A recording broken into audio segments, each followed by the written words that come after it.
চোর পালিয়ে গেলে তারপর বুদ্ধি বাড়ে, আমার দশা হচ্ছে তাই। ওয়েলকাম টু সুনন্দার হেসেল। তো এটা হলো ভুট্টা দিয়ে, কচি ভুট্টাটা ভালো করে পেস্ট করে নিয়েছি। তো এখানে আদা বাটা, জিরে বাটা আর ধনে বাটা একসঙ্গে বেটেছি, সেটা দিয়ে দিলাম। কাঁচা লঙ্কা দিয়ে দিলাম, দিয়ে দিচ্ছি পরিমাণ মতো লবণ, হলুদ,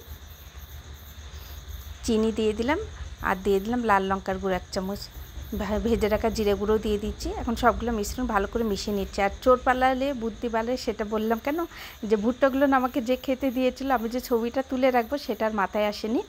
তাই মাথাতে এই রেসিপিটা আসেনি, চট করে ভাবলাম যে ভুট্টাগুলো যেহেতু দিয়ে গেছে নষ্ট করব, এই কচি ভুট্টাগুলো দিয়ে কী করব, তাই ভুট্টাগুলো পেস্ট করে নিয়ে তাই বললাম ভুট্টা দিয়ে ধোকা রান্না করি। তাই তোমাদের সামনে সেই ভুট্টাটা আমি দেখাতে পারিনি। তাই এখন এটা যখন রেসিপিটি তৈরি করছিলাম তখন ভাবলাম যে চোর পালালে বুদ্ধি বাড়ে, তা ভুট্টাটা দেখিয়ে দিলে ভালো হতো। একদম কচি ভুট্টা ছিল কিন্তু এটা। তা প্যান এখানে বসিয়ে দিয়েছি, রুটি ভাজা প্যান সেটা নিয়েছি, আর ভালো করে তেল দিয়ে পুরো প্যানটাকে সরিয়ে দিলাম। এখন যে মিশ্রণটা রেডি করেছি ভুট্টার, সেটা এখন দিয়ে দিচ্ছি। আর কচি ভুট্টা খেতে কিন্তু বেশ ভালো লাগে, মিষ্টি মিষ্টি লাগে, তাই ভাবলাম যে নষ্ট করাচ্ছে একটা রেসিপি তৈরি করে নিই, খেতেও বেশ ভালো লাগবে।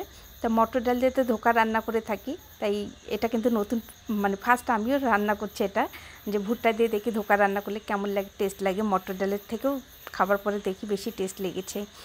তা ভালো করে গোটা প্যানের মধ্যে ছড়িয়ে দিচ্ছি, খুব পাতলা কিন্তু করব না, একটু ভারী করে রেখে দেবো। চতুর্দিকে একটু খালি সাইডে একটু প্লেন করে দিয়ে আমি ঢেকে দিলাম। আর চুলোর জাল কিন্তু লো রেখে দিয়েছি, একদম হাই ফ্লেমে কিন্তু দেওয়া যাবে না। তো দেখবে এক পিঠ হয়ে গিয়েছে, তা প্যানের মধ্যে একটা বড় তো ছড়িয়ে গিয়েছে, এভাবে উল্টানো খুব অসুবিধা হয়ে যাচ্ছে। তাই ভাবলাম যে একটু মাঝখান দিয়ে আমি কেটে দিয়ে অর্ধেকটা সরিয়ে দিই, আর অর্ধেকটা ভালো করে লাল করে ভেজে নিই। তো এক পিঠে কাঁচা রয়েছে, আর এক পিঠ কিন্তু দেখে বুঝতে পারছো যে এক পিঠ কিন্তু ভাজা হয়ে গিয়েছে। যাই হোক, এখন এক পিঠ উল্টিয়ে দিচ্ছি, আর এক পিঠ ভাজা হলে সেটা সরিয়ে রেখে তারপর এটি ভেজে নেব। আমার ফেসবুক পেজটিকে এখনও যারা ফলো করেনি প্লিজ পেজটিকে ফলো করে নিও, আর যারা অলরেডি পেজটিকে ফলো করছে তাদেরকে অসংখ্য অসংখ্য ধন্যবাদ। আর যারা ইউটিউব চ্যানেলটি দেখছো এখনও যারা আমার চ্যানেলটিকে সাবস্ক্রাইব করেনি প্লিজ চ্যানেলটিকে সাবস্ক্রাইব করে নিও, তোমাদের ফ্রেন্ডস আর ফ্যামিলিকে ইউটিউব চ্যানেলের লিঙ্কটি শেয়ার করে দিও।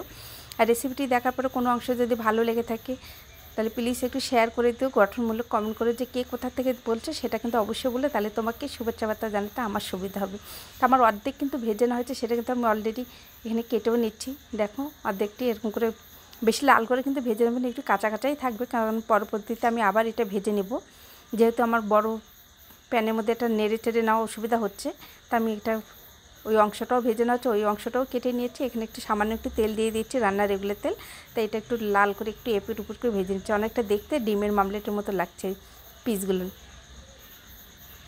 জাস্ট তেলে দিয়ে খেলে এপিট উপর করে একটু লাল করে ভেজে নিচ্ছি, যাতে যে কাঁচা স্মেলটা সেটা যেন না থাকে। সবগুলো ভেজে নেওয়া হয়েছে, তা আমি আর এখানে তেল দেবো না, এখানে দিয়ে দিচ্ছি এই চামচ দিয়ে 2 চামচ ঘি। এরপর দিয়ে দেবো শুকনো লঙ্কা, জিরে, তেজপাতা, আর ভালো করে ভেজে নেব। ভেজে নেওয়ার পর 3-4টি কাঁচা লঙ্কা দিয়ে দেবো, জাস্ট সুন্দর একটা যেন ফ্লেভার পাওয়া যায়। এখন দিয়ে দিচ্ছি আদা, জিরে আর ধনে একসঙ্গে বেটে রেখে দিয়েছি, সেটি দিয়ে দিলাম 1 চামচ। একটি টমেটো দিয়ে দিলাম 4 টুকরো করে কেটে। এরপর দিয়ে দিচ্ছি কাঁচা লঙ্কা বাটা 1 চামচ, সামান্য একটি হিং দিয়ে দিলাম, তোমরা তাহলে স্কিপ করতে পারো। আর ঝালটা অবশ্যই তোমাদের টেস্ট অনুযায়ী বাড়িয়ে কমিয়ে তোমরা দিতে পারো। এই রেসিপিটা একটু মিষ্টি মিষ্টি খেতেই বেশ ভালো লাগে, কারণ মটর ডাল দিয়ে আমি যখন ধোকা রান্না করি তখন একটু মিষ্টি মিষ্টিই লাগে। আর এই ভুট্টাতে এমনিতেই খেতে মিষ্টি, তাই চিনি পরিমাণটা একটু কম দিয়েছে, আর ঝালের পরিমাণটাও একটু কমিয়ে দিয়েছে। আমার খুব একটা ঝাল খাবার বেশি একটা ভালো লাগে না, তো এইভাবে কম মশলা দিয়ে এই রান্নাটা করছি। ঘরে থাকা যেগুলো নর্মাল মশলা আমরা ব্যবহার করি ঠিক সেটা দিয়েই কিন্তু করছি, বাড়তি কোনো কিছু দিন, বাড়তির মধ্যে শুধু হিংটাই এখানে ব্যবহার করছি। তো সামান্য একটু জল দিয়ে মশলাটাকে ঢেকে ভালো করে কষিয়ে নিচ্ছি, টমেটোটা সুন্দর সিদ্ধ হয়ে যাবে। তো এই সময় চুলোর জাল লো টু মিডিয়ামেই রেখে দিয়েছিলাম, আর দেখো বেশ তেলটা উপরে ভেসে উঠেছে, টমেটোটা গলে গিয়েছে। তখন ভালো করে নেড়েছে, আর একটু 2-1 মিনিটের মতো কষিয়ে নিয়েছি, তারপরে এখন জল দিয়ে দিলাম। আর জলের পরিমাণটা কিন্তু একটু বেশি দিতে হবে, কারণ এই তোমার ওই ভুট্টার যে বড়াগুলো দেওয়ার সঙ্গে সঙ্গে এটা কিন্তু ডিমের মামলের মতো টেনে নেবে। তাই তোমরা চেষ্টা করবে একটু গ্রেভিটা যেন একটু পাতলা থেকে যায়, পরবর্তীতে কিন্তু ঠান্ডা হয়ে গেলে অনেক থিকনেসটা বেড়ে যায়। তো আবার আমি ঢেকে দিলাম, ঢেকে দিয়ে 2 মিনিট ফুটিয়ে নিলাম ভালো করে।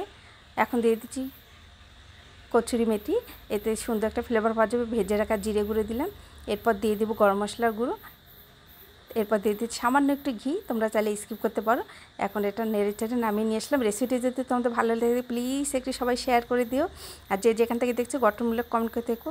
ভালো থেকো।